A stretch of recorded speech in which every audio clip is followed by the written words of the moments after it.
જૂનાગઢના વિસાવદરમાં સમૂહ લગ્નના નામે છેતરપિંડીનો જાનકી જીવદયા ચેરિટેબલ ટ્રસ્ટ પર આરોપ. ટ્રસ્ટના પ્રમુખ સહિત 3 સામે ફરિયાદ. 15 મે આયોજન ન કર્યાનો દાવો.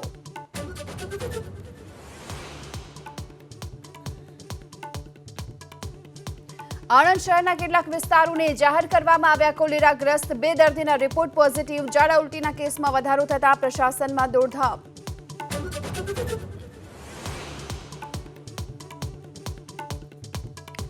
ગીર સોમનાથના ગીર ગઢડાના ફરેડામાં સિંહની લટારથી ગ્રામજનોમાં ફફડાટ. મોહબ્બતપરા ગામમાં સિંહ પરિવારની લટારના દ્રશ્યો આવ્યા સામે.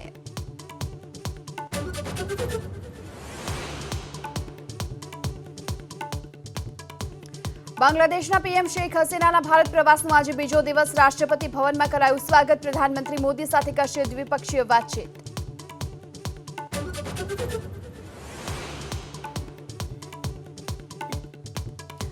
અમદાવાદમાં જગન્નાથ મંદિરે મંત્રોચ્ચાર સાથે ભગવાનની ષોડશોપચાર પૂજા શરૂ. થોડી વારમાં થશે જળાભિષેક. મંદિર પરિસર બન્યું ભક્તિમય.